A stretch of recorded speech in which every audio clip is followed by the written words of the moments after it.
내 안에 계신 우리 주 예수 그리스도 복되신 이름을 찬송합니다. 하나님, 종려주일 고난주간을 앞두고 복된 말씀을 선포하고 섰습니다.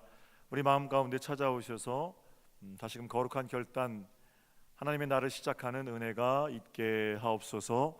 부족한 종의 입술을 주님 홀로 주장하옵소서. 감사하옵고 주님의 이름으로 기도 올렸나이다. 아멘. 할렐루야. 네, 옆에 팬을 좀 꺼도 될 것 같아요. 네. 자, 앞에 예쁜 사랑합니다, 축복합니다 이렇게 인사하시죠. 사랑합니다. 네.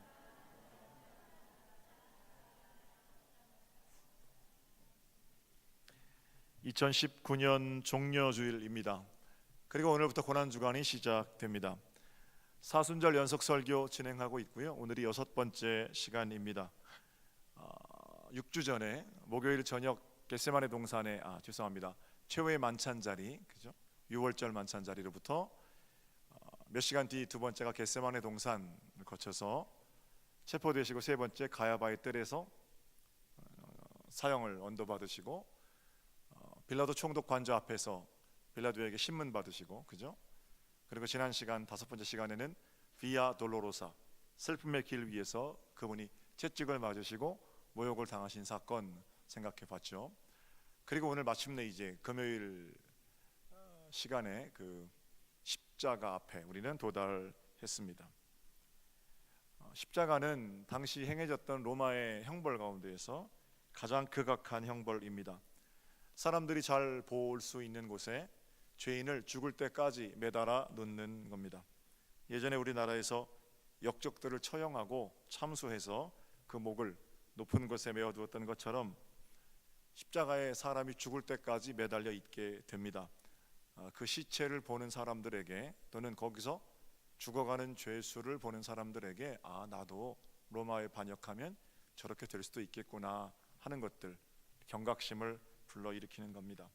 한편 이스라엘 백성들에게는 또 다른 효과가 있는데, 신명기 율법에 나무에 달린 자마다 저주를 받은 자다라는 율법이 있죠. 그래서 만왕의 왕이라는, 그래서 그분을 따르려고 했던 모든 사람들, 그분의 다스림을 받으려고 했던 모든 사람들, 너희가 따르는 그 지도자가 너 율법에 기록된 대로 나무에 달린 저주받은 자다, 이런 것들을 드러내는 것이면서, 동시에 한편으로 보면 구약의 어떤 우리의 죄와 저주를 담당하고 돌아가신 예수 그리스도를 나타내는 약속의 성취, 이렇게 볼 수도 있습니다.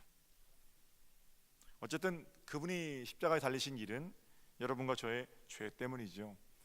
아담 해밀턴 목사는, 제가 지금 그 아담 해밀턴 목사의 그 책에 나온 순서에 따라 설교를 진행하고 있는데, 그 책에서 여러 가지 이제 고증의 방법들을 통해서 십자가가 어떤 것이었을까 이렇게 이제 이야기를 합니다. 그 중에 특이한 대목이 하나 있어요. 실제로 예수님 달리신 십자가가 그렇게 우리가 생각하는 것처럼 높은 곳에 있지는 않았을 거다, 이렇게 말합니다. 대부분의 십자가 형틀, 그 형틀의 크기를 고려한다면, 또는 십자가를 어떤 꽂기 위해서 꽂았던 땅의 깊이, 또 일반적으로 사람들이 지었던 십자가의 어떤 길이, 이런 것들을 좀 비교하면 지면에서 고작 한 3인치 정도였을 거다, 이렇게 주장합니다. 십자가의 종대가 박힌 길이를 감안한다는 거예요. 그리고 최대한 그 길이를 높이 잡아도 십자가에 달리신 주님과 우리가 의자에 앉아서 서 있는 사람을 쳐다보는 정도의 높이, 그 정도에 달리셨을 거라고 이 목사님은 얘기합니다. 저는 일리가 있다고 생각해요. 왜냐하면 십자가 위에서 주님께서 여러 가지 말씀들을 하셨잖아요. 그래서 마태, 마가, 누가, 요한이 자기가 들은 확실한 말씀들을 이제 기록했는데, 그 기록들을 입체적으로 좀 조합해 보면 대충 7마디 정도 말씀이 됩니다. 그래서 가상칠언 이렇게 말하는 거죠. 실제로는 훨씬 더 많은 말씀을 하셨을 겁니다. 6시간 동안. 이번 금요일에 우리 성만찬 예배 7시 반에 하게 되는데, 정사일 예배, 그때 그 가상칠언을 함께 하나씩 묵상해 볼 겁니다.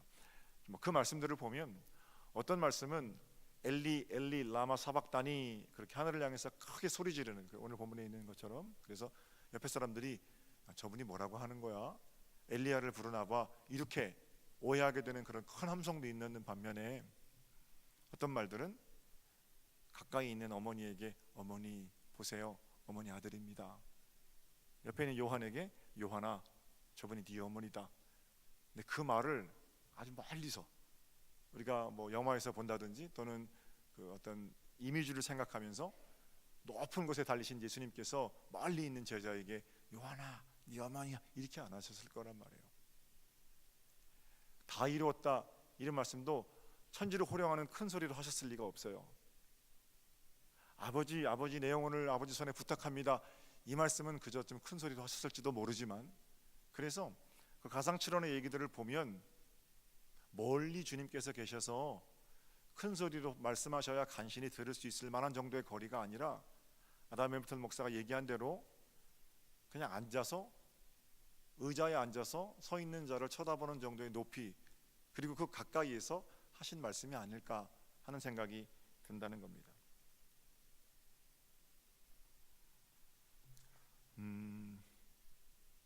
그럼 이 말씀이 우리 가운데 어떻게 우리가 은혜로 적용될까 생각해 보면, 여러분 십자가는 여러분과 제가 생각하는 것보다 매우 가까이 있습니다. 우리는 이미 어떤 형상화된, 또 그래서 어떤 이미지화된 그런 십자가를 생각하거든요. 멀리 있는 십자가, 온 인류의 죄를 구하시기 위해서 언덕 위에서 십자가에 달려 돌아가신 예수 그리스도 맞지요? 그러나 그 일이 가까이 바로 내 눈앞에서 벌어진 나를 향한 희생 사건으로 경험되지 않으면 여전히 십자가 귀에 걸고 목에 붙이고 다니지만 그때 그 능력하고는 사실은 별로 관계가 없는 거거든요. 사랑하는 여러분, 이번 한 주간은 1년 52주 가운데에서 우리가 가장 가까이 십자가를 모시고 사는 주간입니다. 십자가 앞으로 우리 자신을 가까이 가져다 놓지 않으면 우리는 거듭난 삶을 시작할 수도 없고 영위에 갈 수도 없습니다. 십자가 위에서 예수님 말씀, 들려주신 말씀이 내 안에 들려주신 자상하신 말씀이 아니라 저 위에 하늘의 소리라든지 동화 속 이야기가 되어버리면 그때부터 믿음의 사람들의 능력도 없어지는 겁니다. 여러분과 제가 가지고 있는 능력은 십자가의 능력입니다. 아주 가까운 거리에 있는 십자가, 1년 52주 가운데 이번 한 주간이 십자가로 가까이 가는 그런 복된 주간이니까 이번 한 주간 드려지는 모든 예배를 통해서 여러분 십자가로 가까이 나오는 복이 있으시기를 주님의 이름으로 축복합니다. 대부분은 그 죄수들은 그 질식사로 죽었다고 그래요. 십자가 위에서 고개를 들 수 없으니까 고개가 떨어지면 숨을 들이마시고 내쉴 수가 없잖아요. 고개를 들 힘이 없어서 질식으로 죽었다, 그런 주장도 있고요. 십자가 죄수들이 또 어떤 복음서에는 다리를 꺾거든요. 다리를 꺾는다는 건 무슨 혈류를 막기도 하고 쇼크사로 사람이 죽기도 하고, 또 많은 주장들은 십자가 위에서 흘린 피, 과다출혈로 심장이 멎었다 이렇게도 이야기합니다. 어쨌든 여러 가지 원인이 십자가 위의 죽음의 직접적인 원인일 수 있겠죠. 중요한 것은 그 형벌은 어떤 형벌들보다도 가장 잔인한 형벌이었고 우리 주님께서는 약한 몸으로 6시간 동안 십자가 위에 매달려 계셨다는 겁니다. 며칠 동안 매달려 있었다는 사람도 있고 일주일이 넘도록 십자가 위에 매달려 살아 있었다는 기록도 있으니까 사실 6시간이라는 시간은 그만큼 우리 주님의 몸이 쇠약해 있으셨다라는 증거이기도 하죠. 자, 그렇다면 여러분과 제가 늘 묻는 질문이 있죠. 십자가, 죄 없으신 그분께서 왜 그렇게 잔인하고 극악한 형벌인 십자가로 돌아가셔야만 했습니까? 두말할 것 없이 그 일은 저와 여러분의 죄 때문입니다. 우리가 받아야 할 죄의 값을 죄 없으신 그분께서 대신 받으신 겁니다. 우리가 받아야 할 벌을 유월하시기 위해서, 그렇죠? 죄에 대한 벌을 넘어가게 하시기 위해서 그분께서 유월절 어린 양이 되셔서 한 번에 영원한 제사를 드려 주신 거죠. 말씀학교 시간에 우리가 같이 공부했습니다만 참석하신 분들은 아마 잘 기억이 나실 거예요. 손에는 못이 박히셨죠, 그죠? 우리가 손으로 지은 죄가 있어요. 그리고 그 손으로 지은 죄에 대해서는 마땅히 벌을 받아야 합니다. 그러나 우리가 받아야 할 손으로 지은 죄에 대한 벌을 넘게 하시기 위해서 주님께서 손에 못이 박히신 거고요. 머리에는 가시 면류관 쓰셨죠, 그죠? 생각으로 지은 죄가 있습니다. 드러내지 않아서 그렇지, 우리 생각 화면처럼 다 우리 일생이 드러난다면 그 부끄러워서 어떻게 삽니까? 생각으로 지은 수많은 죄에 대한 형벌이 있는데 그 형벌을 넘게 하시기 위해서, 넘기시기 위해서 주님께서 머리에 가시면류관 쓰신 거고요. 발에는 못이 박히셨답니다. 못을 이렇게 겹쳐서 박았다는 주장도 있고요. 대부분 그렇게 알고 있지만 어떤 사람들은 이렇게 양쪽으로 벌려서 못을 박았다, 십자가 뒤로, 그런 사람들도 있어요. 어떻게 십자가에 못이 박히셨든 간에 발로, 그러니까 우리가 그리스도인으로서 가서는 안 될 곳 그 마음대로 드나들었잖아요. 그런 일들에 대해서 반드시 벌이 있는데 주님께서 그 벌을 대신 받으시고 우리로 하여금 자유케 하신 거죠. 옆구리에는 창을 맞으셨습니다. 근데 몸뚱아리 때문에 육신이 약해서 지은 죄들도 많아요. 몸뚱아리 하나 번듯하게 만들어 보려고 지은 죄, 또는 몸이 주는 쾌락, 거기 쫓아갔던 죄, 이런 것들도 우리가 마땅히 받아야 할 벌이지만 주님께서 창을 맞으심으로 대신 받아주셨고 우리는 그 죄에 대한 벌로부터 자유롭게 된 거죠. 오늘 본문에는 신 포도주를 드셨다고 그러죠. 네. 어떤 본문에는 몰약을 탄 포도주, 그거는 그 마취제입니다. 마취제. 십자가 너무 고통스러우니까 정신이 몽롱한 상태에서 죽어가면 괜찮잖아요. 그래서 마취제, 근데 주님 그거 안 받으셨죠. 그러나 십자가 위에서 신 포도주는 받으셨어요. 고통을 다 몸소 당하신 거죠. 우리의 입으로 대부분의 죄가 입에서 나오잖아요. 얼마나 많은 사람들을 지난 한 주간도 내 입에서 살리고 죽이고 했습니까? 입에서 나온 죄, 거기도 마땅히 형벌이 있는데 그 형벌을 주님 대신 담당하시고 우리 가운데 벌을 넘기신 거죠.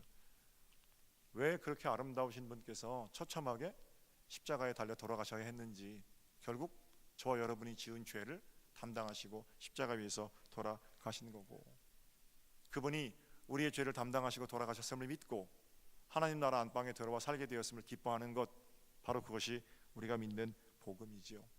죄로 인해서 건널 수 없는 강, 하나님과 깨어진 관계, 그러나 성소의 휘장을 찢으시고 십자가로 그 죄의 강에 다리를 놓아주시고 우리로 하여금 하나님 나라의 집에 마음껏 드나들 수 있도록, 하나님 앞에 그 담대히 설 수 있도록 허락하신 하나님의 은총, 이것을 믿는 것이 복음입니다. 사랑하는 여러분, 이 복음의 능력이 이번 한 주간 십자가로 가까이 다가서는 여러분들의 능력이 되시기를 우리 주님의 이름으로 축복합니다. 죽은 것 같지만 죽은 자가 아닙니다. 그리스도 안에서, 십자가 안에서 삶과 죽음이 하나입니다.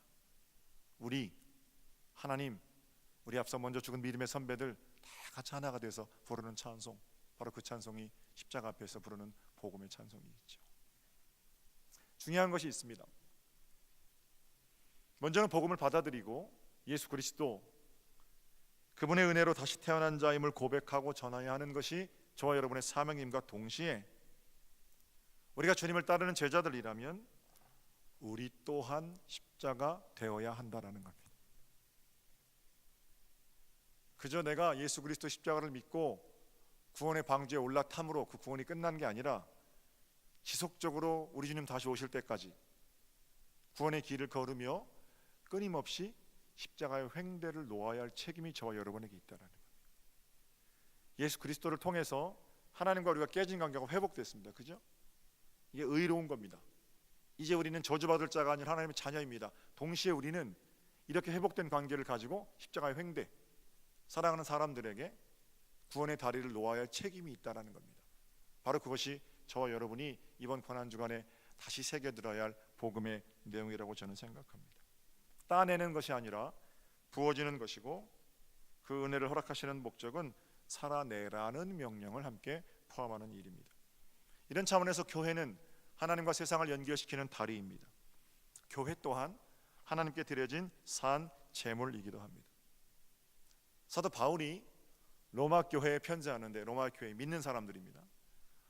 자생적으로 생겨난 디아스포라 유대인들, 또 기독교인들, 그들에게 편지를 뭐라고 하냐면, 하나님의 은혜가 참 깊습니다. 하나님께서 얼마나 신묘막측한 방법으로 여러분들을 구원하시려는지 모릅니다. 그렇기 때문에 11장까지의 내용이에요. 그 깊고 높고 놀라우신 하나님의 은혜를 받은 너희들은 하나님이 기뻐하시는 거룩한 사한 제사로 너희들을 드려야 한다. 이렇게 이제 얘기합니다. 그래서 12장부터는 어떻게 하면 산 제물로 우리를 구별해서 드릴 것인가 하는 것들에 대한 이야기가 기록되어 있습니다. 너희 몸을 하나님이 기뻐하시는 거룩한 산 제사로 드리라. 십자가의 자리, 십자가의 제물된 자리, 그 자리로 우리 또한 나서야 한다라는 겁니다. 근데 예수님은 십자가 위에서 돌아가셨지만 우리는 십자가 위에 어떻게 해요? 산 제물로 드려지는 거예요. 우리 봉헌할 때 우리 교회는 다 같이 일어나잖아요, 그죠? 일어나서 저도 다 같이 십자가 앞에 서서 하나님, 여기 물질을 구별하면서 우리의 몸도 거룩한 산 제물로 드립니다. 제가 그러죠, 기도하죠. 여러분 함께 기도하시잖아요. 무슨 얘기입니까? 제물이니까 이제는 제 인생은 주님 겁니다. 이런 고백이에요. 내 인생, 남은 인생 온통 산 제물로 하나님께 올려드리겠습니다. 우리가 드리는 헌금하고 우리가 드리는 몸하고 같은 것이 되는 겁니다. 내용은, 형식은 다르지만 내용은 그렇다는 겁니다. 어떤 분들은 11조 드리고 감사헌금 드리고 각종 헌금 드리는 것을 내가 교회 재정을 채우기 위한 노력이고 십시일반으로 그렇게 돈 모아서 교회 운영해 가는 거지, 그런 분들이 계세요. 뭐 그게 사실입니다. 그러나 그건 헌금이 아니에요. 어떤 분들은 나를 구원하신 하나님의 은혜에 대한 감사의 표현으로 내가 예물을 드리는 거지, 꽤 그럴듯하지만 여전히 그것 가지고는 좀 부족합니다. 예물을 드릴 때 자세는 내게 물질을 허락하신 주인이 하나님이시고 내게 생명을 허락하신 주인이 하나님이시고, 그래서 여기 물질을 드리는 가운데 내 물질의 모든 것은 하나님 겁니다. 여기 서서 나를 구별합니다. 나의 남은 인생 1분 1초는 내 것이 아니고 당신 것입니다. 이런 고백으로 하나님께 올려드리는 겁니다. 그야말로 나의 삶 전체를 드리는 겁니다. 주님, 당신의 십자가의 희생으로 내 안에 새로운 인생이 시작되었습니다. 이제 과거에 죄짓던 나, 절망 가운데 살던 나, 매일 전전긍긍해하던 나, 더 높은 곳에 올라가지 못해서 가슴 치던 나, 비교함으로 원망하고 불평하던 나, 그런 나는 다 죽었습니다. 십자가 위에서. 이제 그때 죽은 내가 아니라 이제 거듭난 인생으로, 다시 태어난 인생으로, 예수 믿고 나서 뭐가 좀 바뀐 게 있는데 가장 근본적으로 바뀐 것은 내 삶의 목적이 달라졌습니다. 이제 내가 사는 것은 나를 사랑하사 나를 위하여 자기 자신을 버리신 하나님의 아들을 믿는 믿음, 그게 내 인생의 최종 목표입니다. 이런 식으로 구별해서 우리 자신을 드리는 게, 그게 산 제물인 거죠. 지난주에 일영의 정회원 연수교육을 제가 다녀왔습니다. 기도원으로 가는 길에 산들을 만나게 되는데 주변의 꽃이 얼마나 아름다웠는지 몰라요. 해마다 부활절이 되면 그 꽃들이 정말 기가 막힙니다. 저는 색을 보지 못하는데도 그 꽃이 기가 막힌데, 색을 보시는 여러분은 그게 얼마나 아름답겠습니까? 가시다가 눈물이 날 정도로 차를 세워놓고 주님 너무너무 아름답습니다, 그렇게 노래하게 되죠. 그런데 틀어놓은 라디오 뉴스에서 나오는 소식은 전혀 봄꽃 같지 않았습니다. 강원도에 큰 산불이 났고 이재민들이 생겨났고, 그때 월요일이었는데 뉴스 앵커가 말하기를 내일하고 모레는 큰 비 소식이 있는데 2차 피해가 걱정됩니다. 강원도 주민들의 마음이 새카맣게 타들어갑니다. 그렇게 뉴스를 해요. 본래 그 동산도 이쯤 되면 아름다운 꽃이 피어야 하는 동산입니다. 그렇죠? 그러나 2019년 봄에는 그 동산이 꽃동산, 봄동산 아니고 새까만 동산이 됐어요. 돌아가신 분 한 분 계시다는데 그분도 옥계중앙교회 우리 감리교인이십니다. 마음이 너무 무거운 거예요. 아름다운 만큼 마음이 더욱더 무거워져 갔습니다. 그분들에게 2019년 고난주간은, 그리고 2019년 부활절은 어떤 의미일까? 우리가 춤추며 기뻐하며 예수 부활하셨다 다음 주 노래할 텐데, 과연 그분들도, 삶의 터전을 잃은 분들도 부활의 기쁨을 노래할 수 있을까? 뭐라도 해야 하지 않나? 이런 마음을 하나님께서 주시는 거예요. 그리고 돌아보니까 지난 3월 말에 우리 교인들 200명씩 매일 모여서 2주간 새벽기도 했습니다. 주님을 봄, 그랬죠, 그죠? 온 교우들이 한 끼씩 금식해서 시멀다벨 라니콜라 초등학교 1년 급식 700만 원이라는데 그거 담당하고도 남을 만큼 헌금을 해 주셨어요. 네팔에 보내겠다는 돈이 700만 원이었는데 그것보다 헌금 훨씬 많이 하셨습니다. 오늘 예배 마치고 장로회의 통해서 결정하겠습니다만 그때 헌금된 돈의 일부를 또 많은 부분을 가운데에 보낼 생각입니다. 이때를 위해서 하나님께서 그렇게 주신 것이다라는 마음이 들었고요. 우리의 금식이 그렇죠? 우리의 그저 2주 동안의 한 끼 금식 그거 네팔 아이들에게는 1년 동안의 양식이 되고 고난을 당한 그런 강원도 사람들에게는 집도 되고 옷도 되고 음식도 되고 얼마나 감동적인 일입니까? 그렇게 우리 자신을 하나님 앞에 거룩한 산제사로 구별해 드릴 때 주님 전부 주님의 것입니다 라고 드리게 되면 그 드린 제물을 우리 주님께서는 안수하시고 축복하셔서 오병이어의 제물로 수많은 사람들에게 생명으로 사용하시는 겁니다. 이번 주간 우리는 정성껏 부활절 예물을 준비할 겁니다. 한 가지만 기억했으면 좋겠어요. 물질 안에 우리 마음, 우리 인생 담는 겁니다. 얼마를 드릴까 뭐 그런 거 고민하는 거 아니고 하나님 내가 최선을 다했습니다. 내 인생은 전부 주님의 것입니다. 복되고 귀한 자리에 이 예물이 사용되어지기를 원합니다. 이런 마음으로 드려질 때 바로 그 일이 수평의 다리를 놓는 일입니다. 헌금 많이 하라 소리가 아니에요. 부담스럽죠. 헌금 많이 한다는 거 쉬운 일입니까? 그러나 나는 이 정도 하면 됐다 그런 생각만 안 하시면 돼요. 하나님께서 우리로 하여금 그 힘들고 부담스러운 수평의 다리를 놓는 일, 그 일을 통해서 사람들을 건지시겠다라고 말씀하시니까 헌금뿐만 아니라 우리가 봉사하고 섬기는 모든 일들도 그죠? 십자가 사랑 가지고 나만 잘 먹고 잘 사는 게 아니라 다른 사람들에게 생명의 다리로 물질이면 물질, 시간이면 시간, 마음이면 마음 곁을 내주는 그런 든든한 버팀목으로 그들을 건져 올리는 생명의 그물질로 사용될 수 있다라는 겁니다. 고난주간은 그렇게 지내는 절기입니다. 십자가의 구원은 가까이 있는 능력입니다.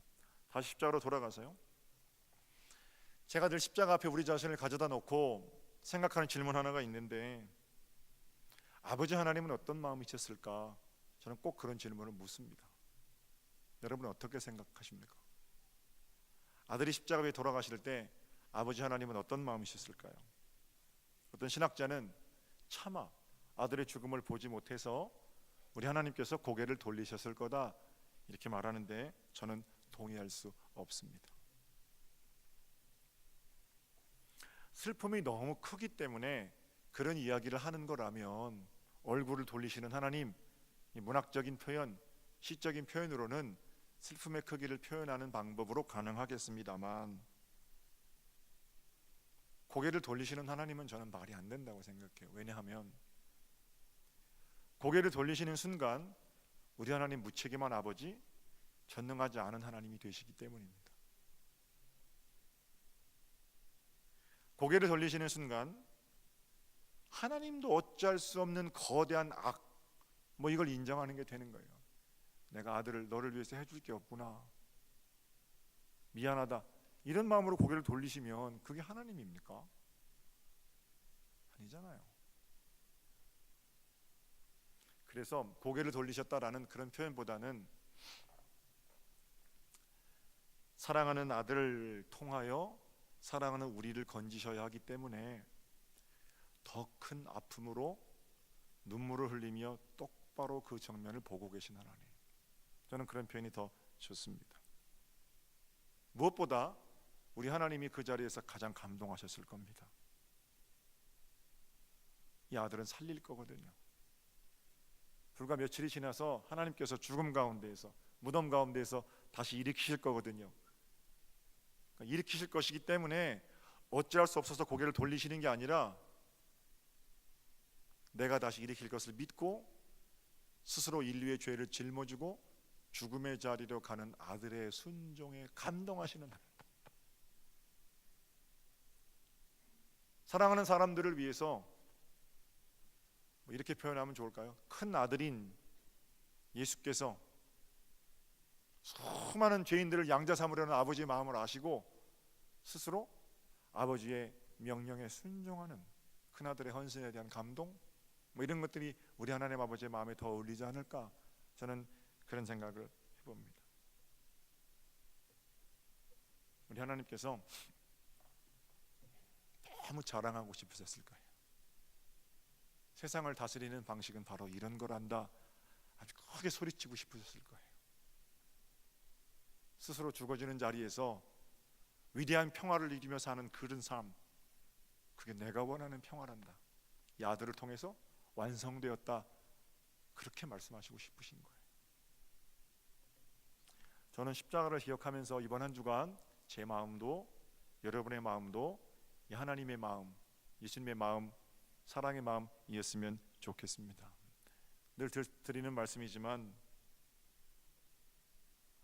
내가 뭐라고 하나님 아버지께서 자신의 하나님밖에 없는 독생자를 보내셨겠어요. 내가 뭐라고 그렇게 지독하게 나를 포기하지 않으세요. 나 같았으면 벌써 포기했죠. 여전히 나를 포기하지 않으시는 하나님의 사랑, 십자가에 가까이 다가서면 느낄 수 있는 그런 사랑의 숨결인 겁니다. 사랑하는 여러분, 이 사랑을 기억하면 우리는 다시 일어설 수 있습니다. 이제는 내 식으로 내 희미한 빛 안에서 보는 대로 말하고 보는 대로 판단하는 게 아니고 나를 사랑하시는 그 생명의 빛 가운데에서 생각합니다. 세상에 하나밖에 없는 것처럼 나를 사랑하시는 그분의 사랑의 빛 안에서 생각하고 판단하게 되는 겁니다. 그리고 그분 안에서 행동하는 겁니다. 전에는 내가 죄 가운데 사는 자였지만 십자가를 기준으로 나는 이제 하나님의 자녀가 되었습니다. 전에는 죽음을 향해 달려가는 자였지만 십자가를 전환점 삼고 이제는 거룩을 향해 달려가는, 완전을 향해 달려가는 하나님의 백성이 되었습니다. 부디 이 십자가에 전환시키시는 능력, 바꾸시는 능력이 이번 한 주간 여러분의 능력이 되시기를 우리 주님의 이름으로 축복합니다. 한 가지만 더 생각해 볼게요. 이제까지 설교를 하면서 6주 동안 저는 그 자리로 여러분들을 초청했습니다. 최후의 만찬 자리에서 여러분 어디 계셨습니까? 겟세마네 동산에서 여러분 깨어 기도하셨습니까? 주무셨습니까? 가바의 뜰에서 니고데모는 있었을까요? 그럼 우리는요? 빌라도 총독 관저 앞에서 바라바를 놓아주라고 소리치는 자가 우리는 아니었습니까? 이런 질문들 제가 드렸어요. 자, 이번 주에도 한번 여러분 초청하겠습니다. 우리 2000년 전에 주님 십자가 달리신 그 아랫자리 한번 가져다 놓아 볼게요. 누가와 요한은 예수님께서 십자가에 달려 돌아가셨을 때 군인들이 그 죽은 예수의 옷을 벗겨서 서로 더 큰 몫을 가져가려고 제비 뽑았다, 이렇게 기록하고 있습니다. 오늘 마가복음에는 없어요. 돌아가신 자리에서 군인들이 예수 옷을 벗겨서 찢어가지고요, 누가 가져갈래? 왜 그렇게 한 거냐면 십자가에 달려 죽은 사람의 옷에는 신비한 능력이 있다고 믿었어요. 무슨 화를 면케 해준다든지 부자가 되게 해준다든지, 그러니까 그 옷자락을 부적처럼 가지고 있으면 그 사람이 저주는 다 받고 나는 복만 받게 된다, 그런 미신이 있었다는 거예요. 그래서 군인들이 제비 뽑은 겁니다. 그런 사람들이 있었고, 오늘 본문에는 누가 등장하냐면 역시 예수를 십자가에 못 박았던 군인 한 사람 등장하잖아요. 뭐라 그럽니까? 마지막까지 예수를 다 십자가에 못 박은 다음에 그의 마음속에 꼭꼭 숨겨두었던 한마디 말을 하죠. 뭐라 그래요? 내가 지금 못 박은 이 사람이야말로 진짜 하나님의 아들이다. 군인들이거든요. 근데 어떤 군인들은 예수가 누군지 별로 관심이 없어요. 십자가에 죽었으니까 참 희한하게 죽었는데 그 옷 찢어가지고 자기 화나 면하라고 하는 부적 찾는 사람들 군인이고, 어떤 군인은 로마가 하라니까 예수를 십자가에 못 박긴 했지만 그것도 잘못한 거죠. 그러나 그 마지막에 이 사람이야말로 진짜 하나님의 아들이었다라고 말하는 군인이 있었습니다. 앞으로도 이런 사형 집행은 없을 거다, 그런 얘기 아니겠어요? 그럼 여러분, 이 두 명의 병사 가운데 여러분은 어떤 병사이십니까?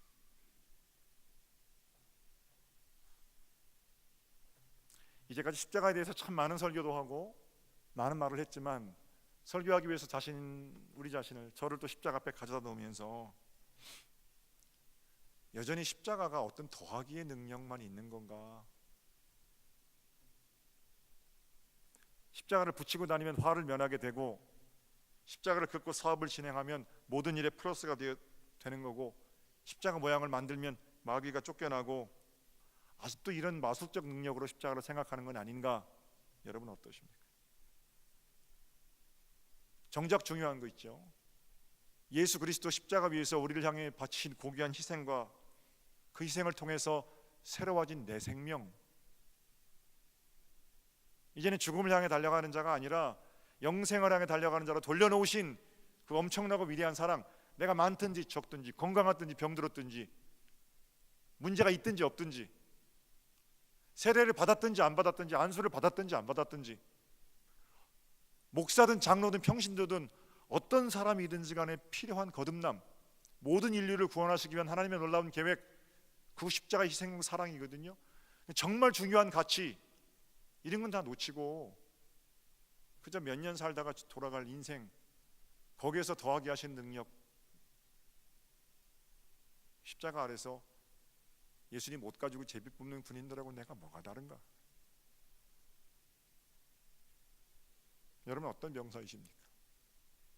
오늘이 저희 할머니 38주기 기일입니다. 저희 할머니가 1910년생이시고요 지금부터 38년 전에 돌아가셨습니다. 살아계셨으면 아마 110살이실 거예요. 110살.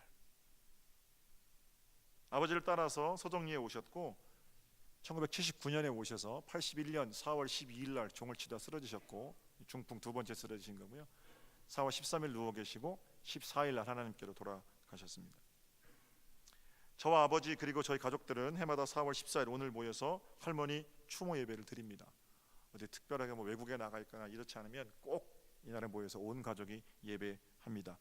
왜 4월 14일 날 모이냐면 4월 14일이 우리 할머니 하늘나라 생신이기 때문에 생신 축하해드리려고 모이는 겁니다.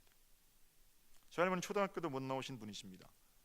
저희 아버지가 정성껏 할머니를 모시긴 했습니다만 좋은 옷, 좋은 집, 좋은 차, 좋은 환경 누리고 사시기보다는 오히려 72년 동안 고생만 하고 사시다 돌아가셨습니다. 그러나 저는 저희 할머니가 전혀 불쌍하지 않습니다. 십자가의 능력으로 이 땅에서 각종 플러스를 누리고 사셨느냐? 전혀 그렇지 않으십니다. 그러나 우리 할머니 입술에는 주 안에 있는 나에게 딴 근심이 있으랴 찬송이 있었고, 십자가의 능력을 가지고 세상 것과는 비교도 할 수 없는 영생을 취하고 사시다가 돌아가셨기 때문입니다. 누가 불쌍한 자입니까? 아직도 십자가의 능력을 예수 옷 제비 뽑아서 이 땅에서 잘 먹고 잘 사는 능력으로 착각하고 있다면 그런 사람이 불쌍한 사람입니다. 누가 불쌍한 자입니까? 거기에만 온통 혈안이 되어서 예수도 이용하고 십자가도 타고 가려는 거듭나지 못한 중심을 가진 자가 불쌍한 자입니다. 십자가의 능력은 영생의 능력입니다. 그리고 저와 여러분은 십자가의 능력을 가진 자들입니다. 가난한 자 같지만 부유한 자이고 무명한 자 같지만 유명한 자입니다. 다른 건 다 놓쳐도 이 거룩한 자존감만은 놓치면 안 됩니다. 있다가도 없어지는 재물, 곧 쇠잔해질 육신의 생명, 여기에 천착된 마음 가지고 나는 거듭났습니다. 아니에요.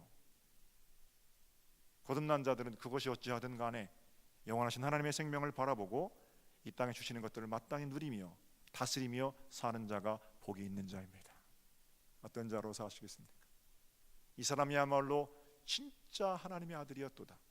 꼭꼭 묻어두었던 그날의 고백을 통해서 그는 구원받은 영생을 얻은 또 다른 하나님의 자녀가 되었습니다. 이 고백을 놓치지 말고 기쁨으로 평강으로 십자가에 가까이 살아가는 은혜의 날이 이번 한 주간 여러분의 것이 되시기를 다시 한번 주님의 이름으로 축복합니다. 기도드리겠습니다.